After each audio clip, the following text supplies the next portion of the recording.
세상에서 가장 위험한 말이 있습니다. 바로 자식을 위해서라는 말입니다. 부모가 자식을 위한다면서 주는 것들 중에 오히려 자식의 인생을 망치는 것들이 있습니다. 그런데 대부분의 부모가 이 사실을 모르고 계십니다. 좋은 뜻으로 주는 것인데 결과는 정반대가 나오는 거죠.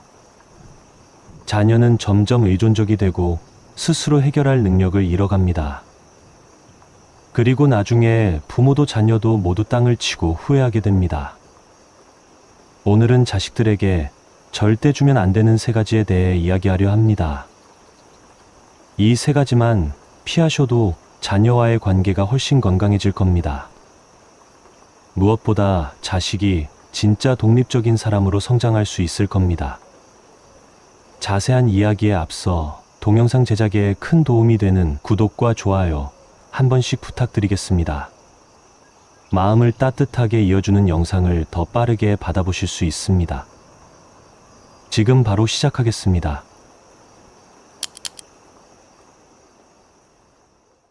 65세 박영희 씨의 이야기입니다. 그분은 평생 자식들을 위해 살아오신 분이었습니다. 남편이 일찍 세상을 떠난 후 혼자서 새 아이를 키우셨죠. 그때부터 마음속에 다짐하신 게 있었습니다. 내 자식들만큼은 돈 때문에 고생하게 하지 않겠다는 것이었습니다. 박영희 씨는 정말 대단한 분이셨습니다. 새벽 5시에 일어나서 밤 10시까지 일하셨거든요. 작은 반찬 가게를 운영하면서 쉬는 날이 거의 없었습니다. 손가락이 다 까질 정도로 김치를 담그고 또 담그셨습니다. 겨울에는 찬물에 손을 담그고 나무를 다듬느라 손등이 갈라졌어도 참으셨죠. 그렇게 번 돈을 모두 아이들에게 쏟아부으셨습니다. 큰아들 대학 등록금부터 시작해서 결혼자금까지 모두 지원해 주셨습니다. 당시 등록금이 한 학기에 300만 원이었는데 4년 내내 한 번도 못 내겠다고 하지 않으셨거든요. 결혼할 때도 마찬가지였습니다.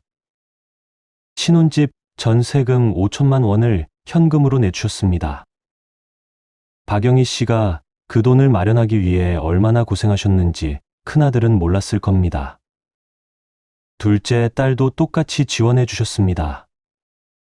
딸이 유학을 가고 싶다고 하니까 몇 천만 원을 더 내주셨습니다. 막내 아들도 당연히 그렇게 해주셨습니다. 다른 형, 누나들과 똑같이 해줘야지라고 하시면서 말입니다. 그런데 여기서 끝이 아니었습니다. 결혼한 자녀들이 집을 사야 한다고 하니까 대출 보증을 서주셨습니다. 큰아들이 아파트를 사려고 하는데 대출 심사에서 떨어졌거든요. 그때 박영희 씨가 보증을 서주셨죠. 우리 아들이 평생 전세로 살 수는 없잖아 라고 하시면서 말입니다. 손자 손녀들 학원비도 모두 할머니가 대신 내주셨죠. 영어 학원, 수학 학원, 피아노 학원까지 한 달에 몇십만 원씩 나가는 돈이었습니다. 우리 손자들이 남들보다 뒤처지면 안 되니까 라고 하시면서 말입니다. 그분은 정말 아낌없이 주는 나무 같은 분이셨습니다. 박영희 씨는 자신을 위해서는 한 푼도 쓰지 않으셨습니다. 20년 된 낡은 옷을 입으시고 신발도 바닥이 다 닳도록 신으셨거든요. 외식은 꿈도 꾸지 않으셨고 머리 한 번 하는 것도 아까워하셨습니다. 그런데 자식들을 위해서는 정말 아무것도 아끼지 않으셨죠. 박영희 씨 같은 부모님들이 주변에 정말 많이 계십니다. 혹시 여러분도 비슷한 경험이 있으신가요? 박영희 씨가 70세가 되던 해에 큰 병이 찾아왔습니다. 갑자기 쓰러지셔서 응급실에 실려가셨거든요. 의사 선생님이 말씀하셨습니다. 즉시 수술하지 않으면 위험합니다.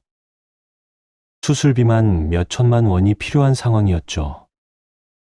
박영희 씨는 그때까지 자식들을 위해 모든 돈을 써버리셨거든요.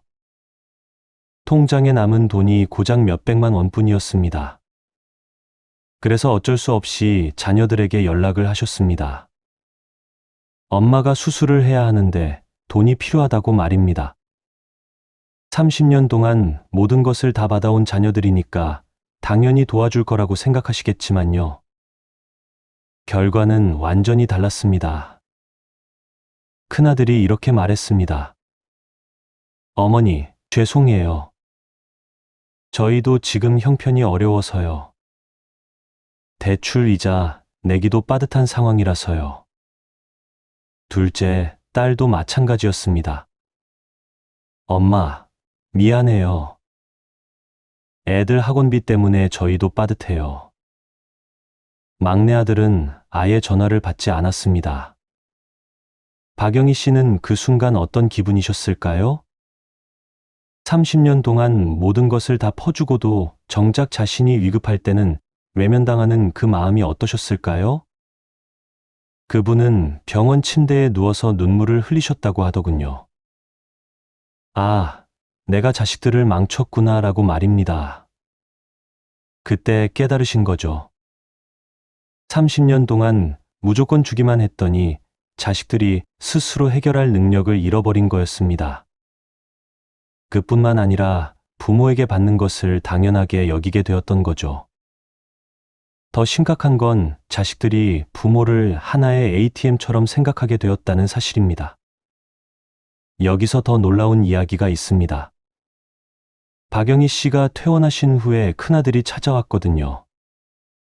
엄마, 제가 새로 사업을 시작하려고 하는데 자금이 좀 필요해서요. 이렇게 말했답니다. 여러분, 믿어지시나요? 어머니가 큰 수술을 받고 퇴원한 지 한 달도 안 된 상황에서 말입니다. 그런데 더 기가 막힌 건 박영희 씨의 반응이었습니다. 또 도와주려고 하셨거든요. 그래, 우리 아들이 사업을 한다니까 라고 하시면서 말입니다. 다행히 그때 옆에 있던 이웃이 만류했다고 합니다. 영희 씨, 정신 차리세요. 이제 그만 주시라고요. 그 말을 듣고 박영희 씨가 비로소 정신을 차리셨다고 하더군요. 이 이야기를 듣고 계시는 여러분은 어떠세요? 혹시 박영희 씨와 비슷한 상황에 계신 건 아닌가요? 자식을 위한다는 마음에서 계속 경제적 지원을 해주고 계신 건 아닌가요? 이런 상황이 결코 드문 일이 아닙니다. 이보다 더 충격적인 72세 김영수 씨의 이야기도 들려드리겠습니다. 김영수 씨도 자식들에게 평생 경제적 지원을 아끼지 않으셨습니다. 특히 둘째 아들에게 정말 많은 돈을 쏟아부으셨거든요. 아들이 치킨집을 하겠다고 하니까 가게 임대료부터 시작해서 인테리어비까지 모두 내주셨습니다. 총 5천만 원이었죠. 그런데 6개월 만에 망했습니다. 장사가 안 됐거든요. 김영수 씨는 아들이 실패했는데 혼자 두면 안 되지라고 하시면서 또 도와주셨습니다.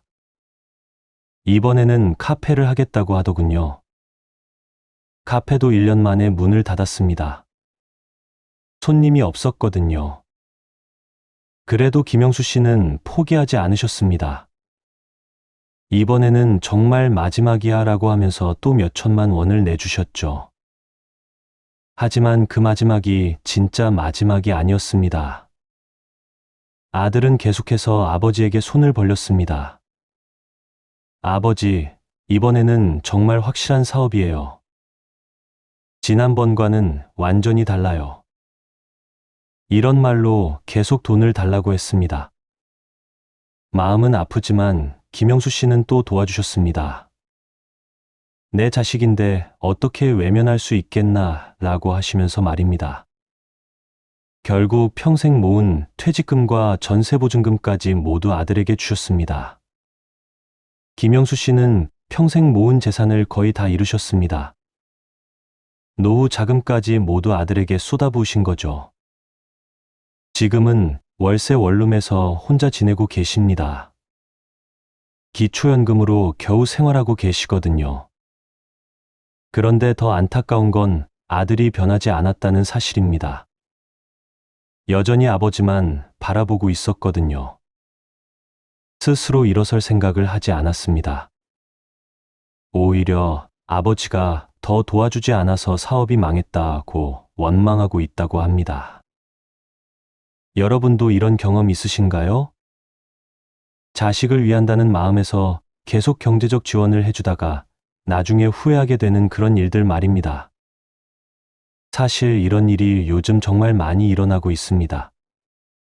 부모는 자식을 위한다고 생각하지만 결과는 정반대가 나오는 거죠. 무조건적인 경제적 지원이 자녀의 자립심을 빼앗기 때문입니다. 사람은 누구나 편한 것을 좋아하는 본능이 있습니다. 힘들게 스스로 해결하는 것보다 누군가가 도와주는 게 훨씬 쉽거든요. 그런데 그 누군가가 항상 부모라면 어떻게 될까요? 자녀는 점점 부모에게 의존하게 됩니다. 어려운 일이 생기면 스스로 해결하려고 노력하지 않고 바로 부모를 찾게 되는 거죠. 이게 반복되면 자녀의 문제 해결 능력이 점점 떨어집니다. 더 큰 문제는 이런 상황이 계속되면 자녀의 성장이 멈춘다는 것입니다. 실패를 경험하고 그것을 극복하는 과정에서 사람은 성장합니다. 좌절을 맛보고 다시 일어서면서 진짜 어른이 되는 거거든요. 그런데 부모가 항상 뒤에서 받쳐주면 그런 기회가 없어지는 거죠. 결국 몸은 어른이 되었지만 마음은 아이인 상태로 남게 됩니다. 40대, 때가 되어도 여전히 부모에게 의존하는 자녀들이 생기는 이유가 바로 이겁니다. 이런 자녀들은 진짜 독립적인 어른이 될 수 없습니다. 또 다른 문제도 있습니다. 자녀가 부모를 하나의 자원으로만 생각하게 된다는 것입니다. 사랑하는 부모가 아니라 돈을 주는 존재로만 여기게 되는 거죠. 그래서 부모가 정말 도움이 필요한 상황이 되면 외면하게 됩니다. 박영희 씨처럼 말입니다. 이런 관계는 건강한 가족 관계가 아닙니다. 진짜 사랑이 있는 관계도 아니죠. 단순한 이용 관계가 되어버리는 겁니다. 자녀는 돈이 필요할 때만 부모를 찾게 되고 부모는 돈으로만 자녀와 소통하게 됩니다. 그렇다면 어떻게 해야 할까요? 경제적 지원을 아예 하지 말라는 게 아닙니다. 대신 조건을 만들어야 합니다. 예를 들어 자녀가 돈이 필요하다고 할 때 무조건 주는 게 아니라 몇 가지를 확인해야 합니다. 첫째, 왜 그 돈이 필요한지 구체적으로 설명하게 해야 합니다. 둘째, 어떻게 갚을 계획인지를 물어봐야 합니다. 셋째, 정말 다른 방법은 없는지 함께 고민해 봐야 합니다. 그리고 정말 필요한 경우에만 도와주는 거죠. 더 중요한 건 자녀가 스스로 해결할 수 있는 일에는 개입하지 않는 것입니다. 자녀가 어려움에 처했을 때 바로 돈으로 해결해 주는 게 아니라 스스로 방법을 찾을 수 있도록 격려해 주는 것이 진짜 사랑입니다. 그래야 자녀가 독립적인 사람으로 성장할 수 있거든요. 가장 중요한 건 자녀에게 당신을 믿는다는 메시지를 전하는 것입니다. 내가 스스로 해결할 수 있을 거라고 믿어라고 말해주는 거죠. 이런 믿음이 자녀를 진짜 어른으로 만들어줍니다. 여러분, 자식을 사랑하는 마음은 모든 부모가 똑같습니다. 하지만 그 사랑을 표현하는 방식은 신중해야 합니다. 무조건적인 경제적 지원은 사랑이 아니라 자녀의 성장을 방해하는 독이 될 수 있습니다. 진짜 자녀를 위한다면 때로는 마음을 굳게 먹고 스스로 해결할 수 있도록 뒤에서 지켜봐 주는 것이 필요합니다. 그렇다면 두 번째로 절대 주면 안 되는 것은 무엇일까요? 58세 이순자 씨의 이야기입니다. 그분은 딸 하나만 키우신 분이었습니다. 딸아이가 어릴 때부터 정말 세심하게 챙겨주셨거든요. 우리 딸만큼은 실수하지 않고 완벽하게 살았으면 좋겠다는 마음이셨습니다. 이순자 씨는 딸의 모든 것을 관리하셨습니다. 아침에 일어나는 시간부터 시작해서 입을 옷까지 모두 정해주셨죠. 친구들과 만나는 것도 이순자 씨가 허락한 아이들하고만 만날 수 있었습니다. 나쁜 친구들과 어울리면 안 되니까 하시면서 말입니다. 딸이 고등학교에 들어가서도 마찬가지였습니다. 어떤 과목을 선택할지, 어떤 동아리에 들어갈지 모두 이순자 씨가 결정하셨습니다. 엄마가 인생 경험이 많으니까 엄마 말을 들으면 틀림없어 라고 하시면서 말입니다. 딸아이는 자신의 의견을 말할 기회가 거의 없었습니다. 대학교를 선택할 때도 그랬습니다. 딸은 미술을 좋아했는데 이순자 씨가 반대하셨거든요. 미술로는 먹고 살 수 없어. 안정적인 직업을 가져야 해. 결국 딸은 경영학과에 진학했습니다. 자신이 원하는 것과는 완전히 다른 길이었죠. 대학교 다닐 때도 이순자 씨의 간섭은 계속됐습니다. 딸이 어떤 수업을 듣는지, 누구와 만나는지 매일 확인하셨습니다. 심지어 딸의 휴대폰까지 검사하셨거든요. 엄마는 내가 걱정돼서 그래라고 하시면서 말입니다. 딸이 연애를 시작했을 때는 더 심했습니다. 남자친구의 집안 배경부터 시작해서 성격, 미래 전망까지 모두 조사하셨어요. 그리고 마음에 들지 않으면 헤어지라고 강요하셨습니다. 그 남자는 너한테 맞지 않아. 엄마 눈에는 다 보여. 딸이 취업을 할 때도 마찬가지였습니다. 어떤 회사에 지원할지, 어떤 직종을 선택할지 모두 이순자 씨가 정하셨습니다. 면접 준비도 이순자 씨가 다 해주셨어요. 엄마가 해주는 게 더 완벽하니까 라고 하시면서 말입니다. 결혼할 때도 그랬습니다. 신랑감을 고르는 것부터 결혼식 준비까지 모든 것을 이순자 씨가 주도하셨습니다. 딸의 의견은 별로 중요하지 않았어요. 결혼은 신중해야 하는 거야. 엄마가 더 잘 판단할 수 있어. 그런데 결혼 후에 문제가 시작됐습니다. 딸이 시댁에서 적응을 못하기 시작한 거예요. 무슨 일이 생기면 스스로 해결하지 못하고 계속 이순자 씨에게 전화를 했습니다.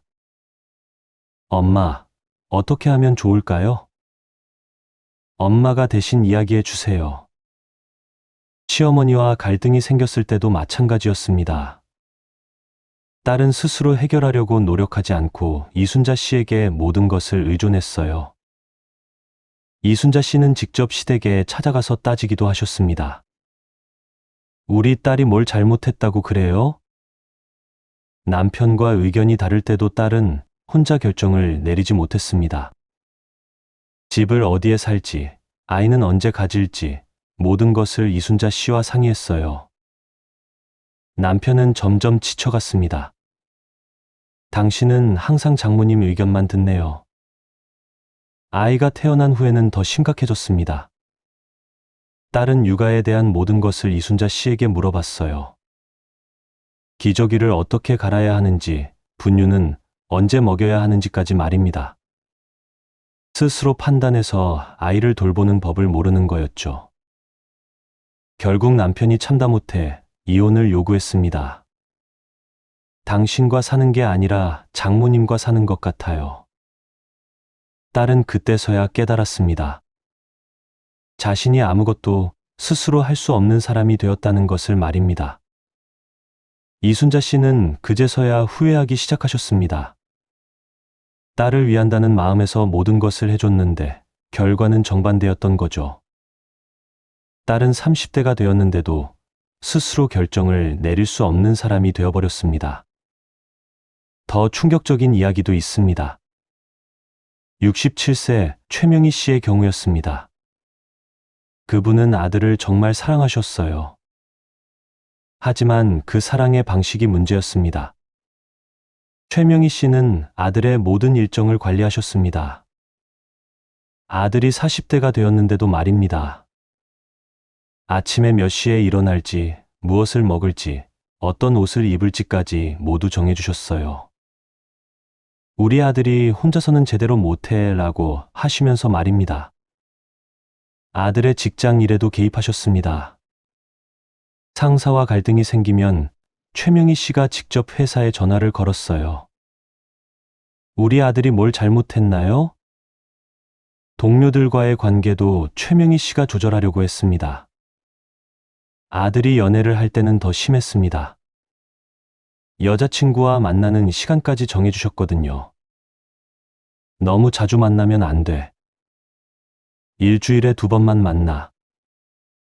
데이트 장소도 최명희 씨가 추천한 곳에만 가야 했습니다. 여자친구가 집에 놀러 오면 최명희 씨가 계속 감시했습니다. 둘이 혼자 있는 시간을 주지 않으셨어요. 아직 결혼 전인데 혼자 있으면 안 되지라고 하시면서 말입니다. 결국 여자친구가 떠났습니다. 도저히 견딜 수 없어요. 연애하는 게 아니라 감시받는 것 같아요. 아들은 그때 처음으로 어머니에게 반발했습니다. 엄마 때문에 내 인생이 망가지고 있어요. 하지만 최명희 씨는 이해하지 못하셨습니다. 내가 널 위해서 하는 일인데 왜 그래? 엄마가 없으면 넌 아무것도 못해. 이런 말씀을 하셨어요. 아들은 결국 집을 나갔습니다. 하지만 세상에 나와서 혼자 살아보니 정말 아무것도 할 줄 모르는 자신을 발견했어요. 40년 동안 어머니가 모든 것을 대신해줬거든요. 간단한 요리도 못했고 은행 업무도 몰랐습니다. 더 심각한 건 스스로 결정을 내리는 능력이 없다는 것이었습니다. 무슨 일이 생기면 항상 어머니에게 물어봤는데 이제는 그럴 수도 없는 상황이었거든요. 결국 아들은 다시 집으로 돌아왔습니다. 최명희 씨는 아들이 돌아온 것을 보고 안심하셨습니다. 역시 엄마 없이는 못 살지라고 하시면서 말입니다. 하지만 이것은 진짜 해결이 아니었어요. 아들은 50대가 되어서도 여전히 어머니에게 의존하며 살고 있습니다. 여러분도 이런 경험 있으신가요? 자녀를 위한다는 마음에서 모든 것을 대신해주고 계신 건 아닌가요? 자녀가 실수할까 봐 미리미리 다 정해주고 계신 건 아닌가요? 사실 이런 부모님들이 정말 많이 계십니다. 자녀를 사랑하는 마음은 충분히 이해됩니다. 하지만 그 사랑의 방식이 오히려 자녀를 망치고 있을 수 있습니다. 무조건적인 간섭과 통제가 자녀의 자율성을 빼앗기 때문입니다. 사람은 스스로 결정하고 그 결과를 경험하면서 성장합니다. 실수를 하고 그것을 통해 배우는 과정이 꼭 필요한 거예요. 그런데 부모가 모든 것을 미리 정해주면 자녀는 그런 기회를 잃어버립니다. 스스로 생각하고 판단하는 능력이 발달하지 않는 거죠. 결국 평생 누군가에게 의존해야 하는 사람이 되어버립니다. 또 다른 문제는 자녀의 자신감이 떨어진다는 것입니다. 부모가 계속 대신해주면 자녀는 나는 혼자서는 아무것도 못하는 사람이라고 생각하게 됩니다. 이런 생각이 자리 잡으면 나중에 정말로 아무것도 할 수 없는 사람이 되어버려요. 자녀의 사회성 발달에도 문제가 생깁니다. 다른 사람과의 관계에서 발생하는 갈등을 스스로 해결해 본 경험이 없으니까 어른이 되어서도 인간관계를 제대로 맺지 못합니다. 이순자 씨의 딸처럼 시댁에서 적응하지 못하는 일이 생기는 거죠. 가장 심각한 문제는 자녀가 독립적인 어른이 될 수 없다는 것입니다. 나이는 들었지만 정신적으로는 계속 아이로 남아있게 됩니다. 최명희 씨의 아들처럼 50대가 되어서도 어머니 없이는 아무것도 못하는 사람이 되는 거예요. 그렇다면 어떻게 해야 할까요? 자녀를 완전히 방치하라는 게 아닙니다. 대신 적절한 거리를 유지하면서 자녀가 스스로 경험할 수 있도록 도와주는 것이 필요합니다. 첫째, 자녀의 나이에 맞는 자율성을 인정해 주어야 합니다. 어릴 때는 부모의 도움이 필요하지만 점점 자립할 수 있도록 단계적으로 자유를 주는 거죠. 갑자기 모든 것을 혼자 하라고 하면 안 되고 조금씩 연습할 기회를 주는 것이 중요합니다. 둘째, 자녀가 실수할 권리를 인정해 주어야 합니다. 실수를 미리 막아주는 것보다 실수를 통해 배울 수 있도록 기다려주는 것이 더 중요해요. 물론 큰 위험이 있는 일은 막아야 하지만 작은 실수들은 경험하게 해주는 것이 좋습니다. 셋째, 자녀의 의견을 존중해 주어야 합니다. 부모의 생각과 다르더라도 자녀의 의견을 들어보고 존중해 주는 것이 필요해요. 내 생각은 어때? 너는 어떻게 하고 싶어? 라고 물어보는 것부터 시작하면 됩니다. 넷째, 조언은 하되 결정은 자녀가 하도록 해야 합니다. 부모의 경험을 바탕으로 조언을 해줄 수는 있지만 최종 결정은 자녀가 내리도록 하는 거죠. 그래야 자녀가 책임감을 가지고 행동하게 됩니다. 다섯째, 자녀를 믿는다는 메시지를 전해야 합니다. 너라면 잘할 수 있을 거야. 내가 현명한 선택을 할 거라고 믿어라고 말해주는 것이 중요해요. 이런 믿음이 자녀의 자신감을 키워줍니다. 여러분, 자녀를 사랑하는 것과 자녀를 통제하는 것은 다릅니다. 진짜 사랑은 자녀가 독립적인 어른으로 성장할 수 있도록 도와주는 것입니다. 때로는 지켜보는 것이 개입하는 것보다 더 큰 사랑일 수 있어요. 무조건적인 간섭과 통제는 자녀의 성장을 막는 독이 될 수 있습니다. 자녀가 스스로 설 수 있도록 적절한 거리를 유지하는 것이 진짜 지혜로운 부모의 모습입니다. 그렇다면 세 번째로 절대 주면 안 되는 것은 무엇일까요? 본문 3천자 이상. 세 번째로 절대 주면 안 되는 것, 자신의 꿈과 야망을 자녀에게 떠넘기기. 61세 정미경 씨의 이야기입니다. 그분은 젊었을 때 피아니스트가 되고 싶었습니다. 하지만 집안 형편이 어려워서 꿈을 포기해야 했죠. 결혼을 하고 아이를 낳은 후에도 그 꿈을 잊을 수가 없었습니다. 그래서 딸이 태어났을 때 마음속으로 다짐했습니다. 내가 못한 것을 우리 딸이 대신 해줬으면 좋겠다. 정미경 씨는 딸이 3살 때부터 피아노를 가르치기 시작했습니다. 딸아이가 피아노를 좋아하는지 싫어하는지는 중요하지 않았어요. 나중에 크면 고마워할 거야 라고 생각하셨거든요. 매일 2시간씩 피아노 연습을 시켰습니다. 딸이 초등학교에 들어가자 더 본격적으로 시작했습니다. 유명한 피아노 선생님을 찾아다니며 레슨을 받게 했어요. 한 달 레슨비만 100만 원이 넘었습니다. 정미경 씨는 자신의 용돈을 모두 딸의 피아노 레슨비로 썼습니다. 콩쿠르에도 계속 출전시켰습니다. 딸이 상을 받으면 정미경 씨가 더 기뻐했어요. 역시 우리 딸은 타고났어 라고 하시면서 말입니다. 하지만 딸의 표정은 점점 어두워졌습니다. 중학교에 들어가서 딸이 처음으로 반항했습니다. 엄마, 저는 피아노가 싫어요. 친구들과 놀고 싶어요. 하지만 정미경 씨는 들어주지 않았습니다. 지금까지 투자한 게 얼마인데 포기할 수 없어. 딸은 점점 우울해졌습니다. 학교에서도 친구들과 어울리지 못했어요. 방과 후에는 항상 피아노 연습을 해야 했거든요. 주말에도 콩쿠르 준비로 바빴습니다.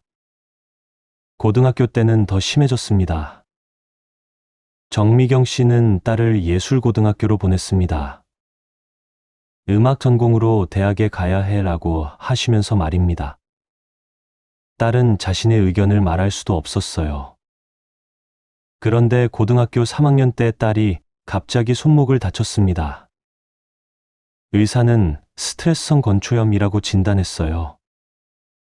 과도한 연습으로 인한 부상이었습니다. 몇 달간 피아노를 칠 수 없는 상황이 됐죠. 그때 딸이 정미경 씨에게 솔직하게 말했습니다. 엄마, 저는 정말 피아노가 싫어요. 음악가가 되고 싶지 않아요. 제가 하고 싶은 건 따로 있어요. 정미경 씨는 그제서야 깨달았습니다. 자신이 딸을 이해한다고 생각했지만 사실은 자신의 꿈을 딸에게 강요했다는 것을 말입니다. 딸은 엄마의 꿈을 대신 이루기 위해 자신의 꿈을 포기해야 했던 거죠. 더 안타까운 것은 딸이 15년 동안 억지로 피아노를 하면서 정작 자신이 무엇을 좋아하는지 모르게 되었다는 사실이었습니다. 엄마, 저는 제가 뭘 좋아하는지 모르겠어요. 딸의 이 말에 정미경 씨는 가슴이 무너지는 기분이었다고 하더군요. 또 다른 이야기도 있습니다. 64세 박철수 씨의 경우였습니다. 그분은 젊었을 때 의사가 되고 싶었습니다. 하지만 집안 형편 때문에 공업고등학교를 졸업하고 공장에서 일해야 했죠. 박철수 씨는 평생 그 아쉬움을 안고 살았습니다. 그래서 아들이 태어났을 때부터 의사로 만들겠다고 다짐했어요. 내가 못한 것을 우리 아들이 해야 한다고 생각하셨거든요. 아들이 어릴 때부터 공부만 시켰습니다. 놀 시간도 주지 않았어요. 의사가 되려면 지금부터 공부해야 해 라고 하시면서 말입니다. 아들의 하루 일과표를 분 단위로 짜주셨습니다. 아들이 다른 꿈을 이야기하면 화를 내셨습니다. 축구선수가 되고 싶다고 하면 말도 안 되는 소리 하지 마라고 하셨어요. 만화가가 되고 싶다고 하면 그런 건 취미로 하는 거야 라고 무시하셨습니다. 중학교 때까지는 아들도 아버지 말을 들었습니다. 성적도 나쁘지 않았어요. 박철수 씨는 역시 우리 아들은 의사 체질이야 라고 기뻐하셨습니다. 하지만 고등학교에 들어가면서 아들이 변하기 시작했습니다. 공부에 집중하지 못했어요. 성적도 점점 떨어졌습니다. 박철수 씨는 더 강하게 압박했습니다. 내가 의사가 되지 못하면 아버지는 죽어도 눈을 감을 수 없어. 아버지의 꿈이 너에게 달려있다. 이런 말로 아들을 압박하셨습니다. 결국 아들은 견디지 못하고 집을 나갔습니다. 대학도 가지 않았어요. 아르바이트를 하면서 자립하기 시작했습니다. 박철수 씨는 배은망덕한 놈이라고 화를 내셨지만 아들은 돌아오지 않았습니다. 몇 년이 지난 후 아들이 연락을 해왔습니다. 그런데 놀라운 소식을 들려줬어요. 아들이 요리사가 되어서 작은 식당을 운영하고 있다는 것이었습니다. 그것도 꽤 성공적으로 말입니다. 박철수 씨는 그때 깨달았습니다. 자신이 아들에게 자신의 꿈을 강요했다는 것을 말입니다. 아들은 요리에 재능이 있었는데 그것을 알아보지 못했던 거죠. 아버지, 저는 어릴 때부터 요리하는 걸 좋아했어요. 하지만 아버지가 의사가 되라고 하셔서 제 꿈을 포기했어요. 아들의 말을 듣고 박철수 씨는 후회했습니다. 이런 이야기들이 결코 드문 일이 아닙니다. 많은 부모들이 자신도 모르게 자녀에게 자신의 꿈을 강요하고 있어요. 자녀를 위해서라고 생각하지만 사실은 자신의 아쉬움을 자녀를 통해 해결하려는 것일 수도 있습니다. 또 다른 경우도 있습니다. 59세 김혜진 씨의 이야기입니다. 그분은 아들이 공무원이 되기를 원했어요. 자신이 평생 불안정한 일을 했기 때문에 아들만큼은 안정적인 직업을 가졌으면 했거든요. 김혜진 씨는 아들에게 계속 말했습니다. 공무원만큼 좋은 직업이 없어. 안정적이고 존경받는 직업이야. 아들의 다른 꿈은 들어주지 않았어요. 아들은 사실 음악을 좋아했습니다. 밴드 활동을 하고 싶었어요. 하지만 김혜진 씨는 반대했습니다. 음악으로는 먹고 살 수 없어. 결국 아들은 공무원 시험을 준비했습니다. 하지만 마음이 없으니까 계속 실패했어요. 3년, 4년이 지나도 합격하지 못했습니다. 김혜진 씨는 아들을 더 압박했습니다. 다른 애들은 다 됐는데 너만 왜 안 돼? 조금만 더 노력하면 될 텐데. 아들은 점점 자신감을 잃어갔습니다. 5년째 되는 해에 아들이 포기를 선언했습니다. 엄마, 저는 정말 공무원이 되고 싶지 않아요. 제가 하고 싶은 일을 하게 해주세요. 김혜진 씨는 그제서야 아들의 진짜 마음을 알게 되었습니다. 아들은 음악 관련 일을 하고 싶어 했어요. 늦었지만 김혜진 씨는 아들을 지지해 주기로 했습니다. 지금 아들은 음향 엔지니어로 일하고 있습니다. 늦게 시작했지만 열정을 가지고 일하고 있어요. 김혜진 씨는 진작 아들 뜻을 들어줄 걸 그랬다 하고 후회하고 계십니다. 여러분도 이런 경험 있으신가요? 자녀에게 자신의 꿈이나 기대를 강요하고 계신 건 아닌가요? 자녀를 위해서라고 생각하지만 사실은 자신의 아쉬움을 자녀를 통해 해결하려는 건 아닌가요? 이런 일이 일어나는 이유는 부모가 자녀를 독립적인 개체로 보지 못하기 때문입니다. 자녀를 자신의 연장선으로 생각하는 거죠. 내가 못한 것을 우리 아이가 대신해야 한다고 생각하는 겁니다. 하지만 자녀는 부모의 꿈을 대신 이뤄줄 의무가 없습니다. 자녀에게는 자녀만의 꿈과 재능이 있어요. 그것을 발견하고 키워주는 것이 부모의 역할입니다. 부모의 꿈을 강요받은 자녀들은 여러 가지 문제를 겪게 됩니다.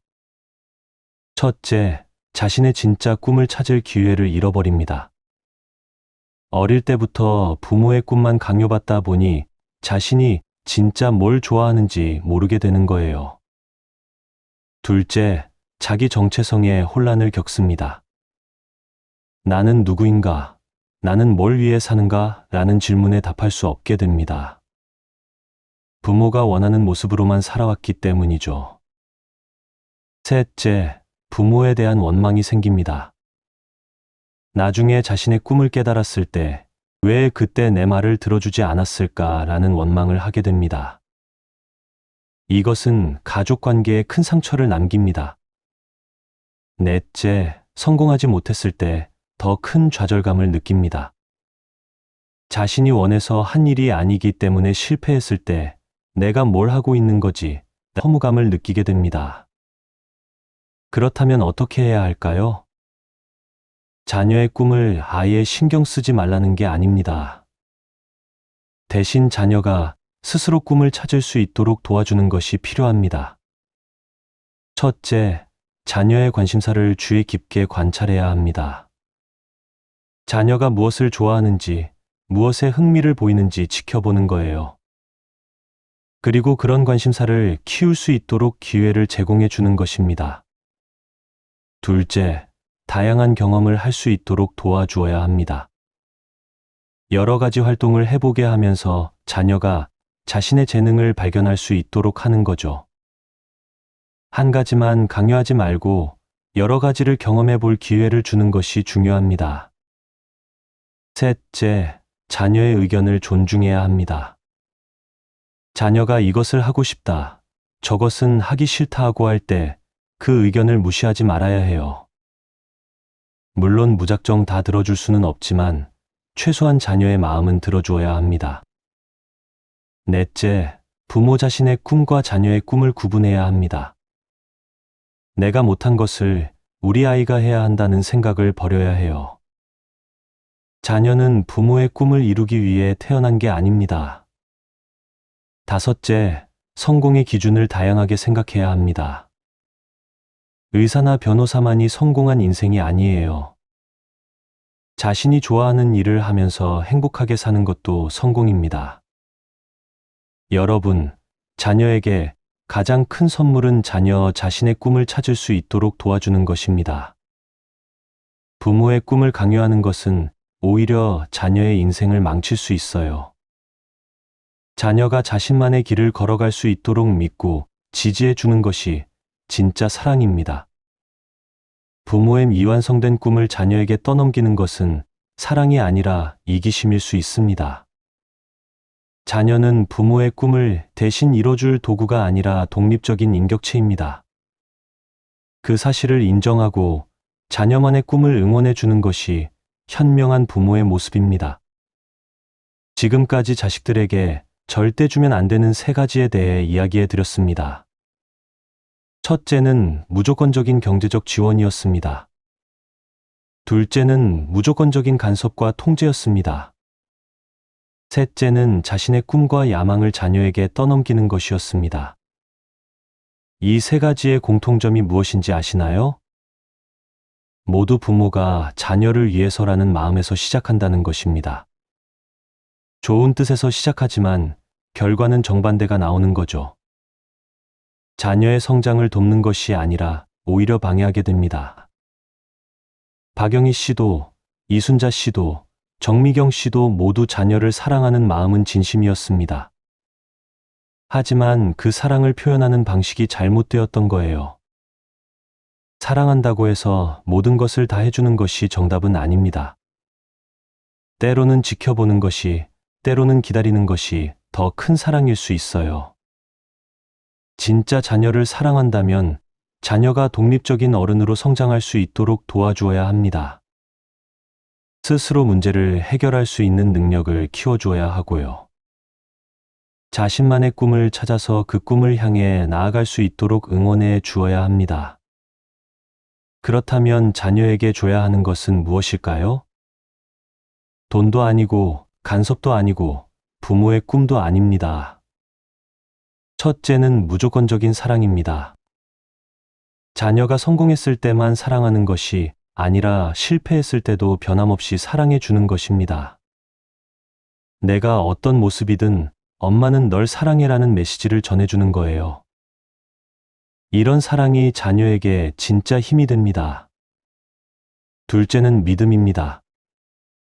너라면 잘할 수 있을 거야 라는 믿음을 보여주는 것입니다.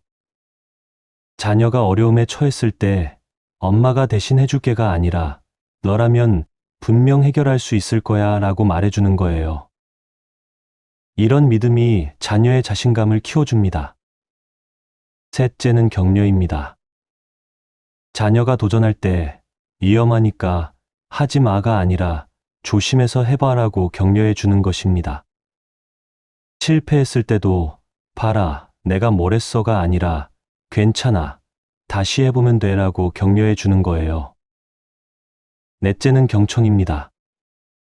자녀의 이야기를 진심으로 들어주는 것입니다. 그런 말 하지 마라고 막지 말고 끝까지 들어주는 거예요. 자녀가 자신의 마음을 솔직하게 표현할 수 있는 환경을 만들어 주는 것입니다.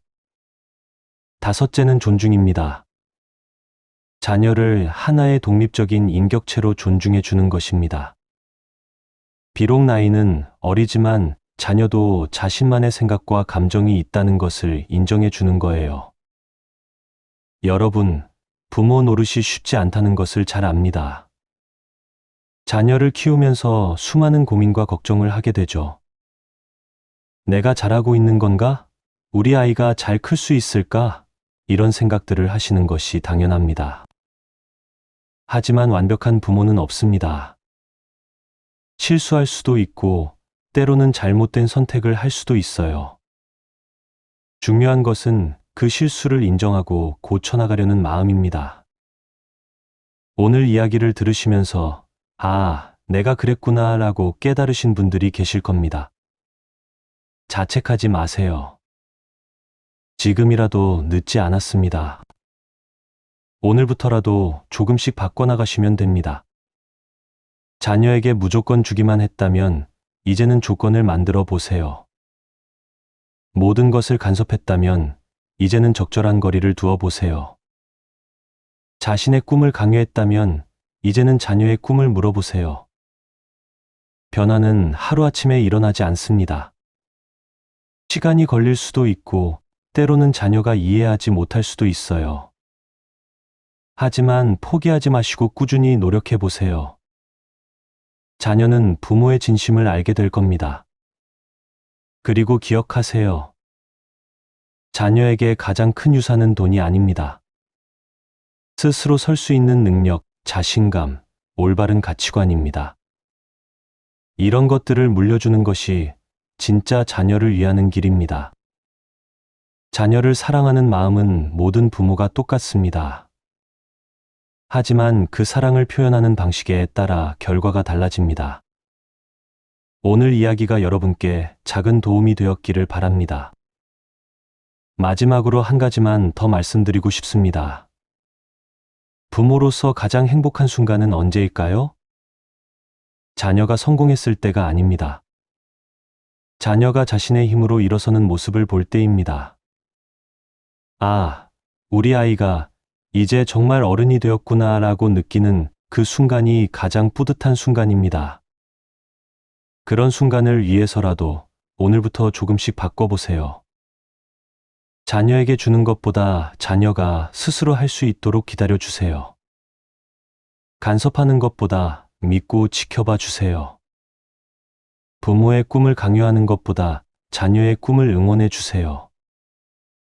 그렇게 키운 자녀는 훗날 부모에게 진심으로 감사할 겁니다.